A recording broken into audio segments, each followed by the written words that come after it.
ನಮಸ್ಕಾರ ಸ್ನೇಹಿತರೆ, ಸಿಂಪಲ್ಲಾಗಿ ಒಂದು ಅಡುಗೆಗೆ ಸ್ವಾಗತ. ಇವತ್ತು ಒಂದು ಸಾಧಾರಣ ಮಧ್ಯಾಹ್ನಕ್ಕೆ ಊಟ ಅಥವಾ ರಾತ್ರಿಗೆ ಬೇಕಾದರೂ ಮಾಡ್ಕೋಬೋದು.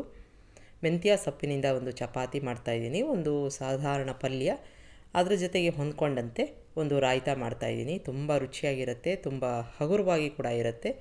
ಮೊದಲನೇದಾಗಿ ಒಂದು ಪಲ್ಯ ಮಾಡ್ಕೊಂಬಿಡೋಣ. ಕುಕ್ಕರ್ಗೆ ಎಣ್ಣೆ ಹಾಕ್ಕೊಂಡಿದ್ದೀನಿ, ಜೀರಿಗೆ ಮತ್ತು ಹಿಂಗನ್ನು ಹಾಕ್ಕೋತಾ ಇದ್ದೀನಿ. ಚೆನ್ನಾಗಿ ಚಟಪಟ ಅನ್ನಬೇಕು. ಈ ಒಂದು ಪಲ್ಯ ಸುಮಾರು ಒಂದು 15 ನಿಮಿಷದಲ್ಲಿ ತಯಾರಾಗುತ್ತೆ. ಈಗ ಒಳ್ಳೆ ಪರಿಮಳ ಬರ್ತಾ ಇರುತ್ತೆ. ಇದಕ್ಕೆ ಒಂದು ಸ್ವಲ್ಪ ಶುಂಠಿ ಬೆಳ್ಳುಳ್ಳಿ ಪೇಸ್ಟು ಅಥವಾ ಚೂರು ಮಾಡ್ಕೊಂಡಿರೋದನ್ನು ಹಾಕ್ಕೊಂಡು ಬಾಡಿಸ್ಕೋಬೇಕು. ಹಸಿ ವಾಸನೆ ಎಲ್ಲ ಸಂಪೂರ್ಣವಾಗಿ ಹೋಗಬೇಕು. ನೀವು ಬೇಕಾದರೆ ಈರುಳ್ಳಿ ಹಾಕ್ಕೋಬೋದು, ನಾನಿಲ್ಲಿ ಹಾಕಿಲ್ಲ. ಟೊಮೆಟೊ ಹಾಕ್ಕೊಂಡಿದ್ದೀನಿ, ಮೆತ್ತಗಾಗೋ ತನಕ ಬಾಡಿಸ್ಕೊಂಡಿದ್ದೀನಿ. ಇದಾದ ನಂತರ ಅರಿಶಿನ, ರೆಡ್ ಚಿಲ್ಲಿ ಪೌಡರು, ಧನಿಯಾ ಪೌಡರು ಮತ್ತು ಕಲರ್ದು ಕೂಡ ರೆಡ್ ಚಿಲ್ಲಿ ಪೌಡರ್ನ ಹಾಕ್ಕೊಂಡಿದ್ದೀನಿ. ಎಲ್ಲವನ್ನು ಚೆನ್ನಾಗಿ ಮಿಕ್ಸ್ ಮಾಡ್ಕೋಬೇಕು. ಅಕಸ್ಮಾತಾಗಿ ಡ್ರೈ ಆಯಿತು ಅಂತ ಅನಿಸಿದ್ರೆ ಸ್ವಲ್ಪ ನೀರನ್ನು ಹಾಕ್ಕೋಬೇಕಾಗತ್ತೆ.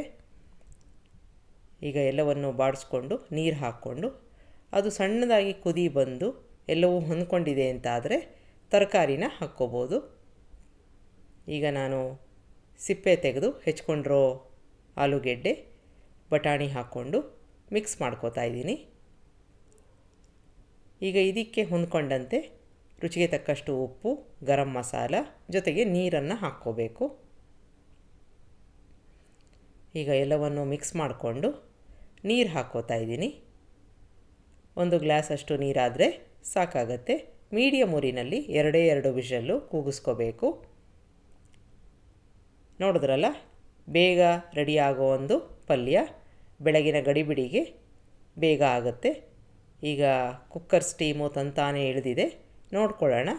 ಗಟ್ಟಿಯಾಗಿದೆ ಅಂತ ಆದರೆ ಸ್ವಲ್ಪ ನೀರನ್ನು ಕೂಡ ನೀವು ಹಾಕ್ಕೋಬೋದು.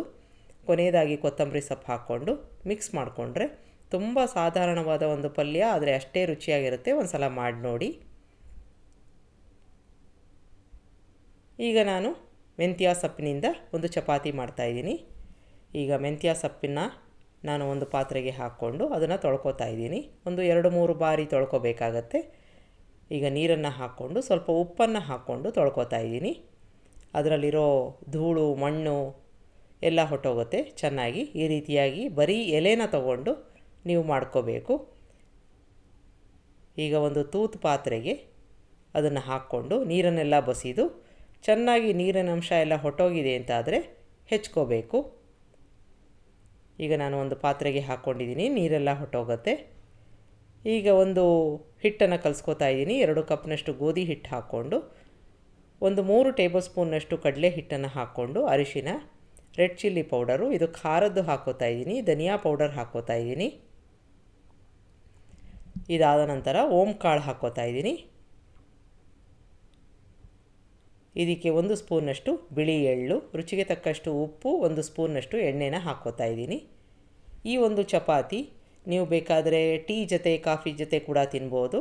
ಪ್ರವಾಸಕ್ಕೆ ಅಕಸ್ಮಾತಾಗಿ ಹೋಗ್ತಾ ಇದ್ದೀರಾ ಅಂತ ಅನಿಸಿದ್ರೆ ಇದನ್ನು ತೊಗೊಂಡು ಹೋಗ್ಬೋದು.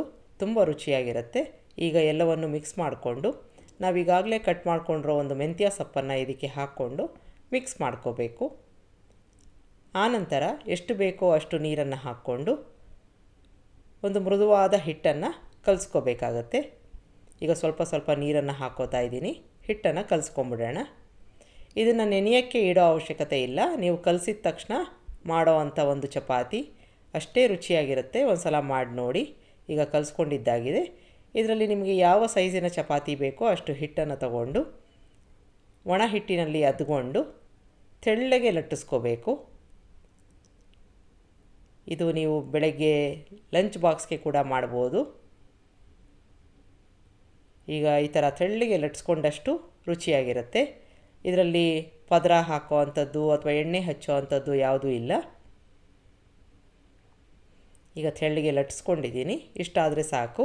ಒಂದು ಮೀಡಿಯಮ್ ಸೈಜಿನ ಚಪಾತಿ ಮಾಡ್ಕೊಂಡಿದ್ದೀನಿ. ಇಷ್ಟು ತೆಳ್ಳಗೆ ಇದ್ದರೆ ಚೆನ್ನಾಗಿರುತ್ತೆ. ಈಗ ತವಾ ಕಾಯಕ್ಕೆ ಇಟ್ಟಿದ್ದು ನಾವು ಈ ಚಪಾತಿನ ಈಗ ಬೇಯಿಸ್ಕೊಳ್ಳೋಣ. ಮೀಡಿಯಮ್ ಊರಿನಲ್ಲಿ ಬೇಯಿಸ್ಕೋಬೇಕು.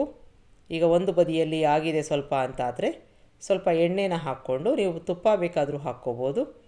2 ಬದಿಯಲ್ಲಿ ಚೆನ್ನಾಗಿ ಬೇಯೋ ತನಕ ಚಪಾತಿನ ಮಾಡ್ಕೋಬೇಕು. ಈಗ ಬೆಂದಿದೆ ಅಂತಾದರೆ ತೆಕ್ಕೊಂಬಿಡೋಣ.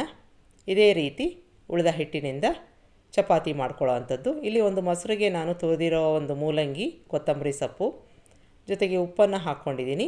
ಹುರಿದು ಪುಡಿ ಮಾಡಿರೋವಂಥ ಜೀರಿಗೆ ಪುಡಿನ ಹಾಕ್ಕೊಂಡಿದ್ದೀನಿ. ಎಲ್ಲವನ್ನು ಚೆನ್ನಾಗಿ ಮಿಕ್ಸ್ ಮಾಡ್ಕೊಂಬಿಡೋಣ. ತುಂಬ ಆರೋಗ್ಯಕರವಾದ ಒಂದು ರಾಯ್ತ ಇದು. ಡೈಜೆಷನ್ ಸರಿಯಾಗಿ ಆಗದೆ ಹೋದರೆ ಅಥವಾ ಕಾನ್ಸ್ಟಿಪೇಷನ್ ಇದ್ದರೆ ಇದನ್ನು ಕೊಡ್ಬೋದು. ಈಗ ಒಂದು ಒಗ್ಗರಣೆ ಮಾಡ್ಕೋತಾ ಇದ್ದೀನಿ. ಎಣ್ಣೆ ಹಾಕ್ಕೊಂಡು ಸಾಸಿವೆ ಹಾಕ್ಕೋಬೇಕು. ಚೆನ್ನಾಗಿ ಚಟಪಟ ಆದಮೇಲೆ ಕರಿಬೇವಿನ ಸೊಪ್ಪು, 2 ಚೂರು ಒಣಮೆಣಸಿನ್ಕಾಯಿ ಹಾಕ್ಕೋತಾ ಇದ್ದೀನಿ. ಈಗ ಒಂದು ಒಗ್ಗರಣೆ ಆಯಿತು. ಇದನ್ನು ರಾಯ್ತಾಗೆ ಹಾಕ್ಕೊಂಡು ಮಿಕ್ಸ್ ಮಾಡಿಕೊಂಡು ನೀವು ಚಪಾತಿ, ಪಲ್ಯ ಮತ್ತು ರಾಯ್ತ ಸರ್ವ್ ಮಾಡ್ಬೋದು. ತುಂಬ ರುಚಿಯಾಗಿರುತ್ತೆ. ಎಲ್ಲವೂ ಹಿತವಾಗಿ ಇರೋ ಅಂಥ ಒಂದು ಅಡುಗೆ. ಒಂದು ಸಲ ಮಾಡಿ ನೋಡಿ. ಮಧ್ಯಾಹ್ನದ ಊಟಕ್ಕೆ ಅಥವಾ ರಾತ್ರಿ ಊಟಕ್ಕೆ ತುಂಬ ಚೆನ್ನಾಗಿರುತ್ತೆ. ನಿಮಗೆ ರೆಸಿಪಿಗಳು ಇಷ್ಟ ಆದಲ್ಲಿ ಲೈಕ್ ಮಾಡಿ, ಶೇರ್ ಮಾಡಿ. ನಮಸ್ಕಾರ.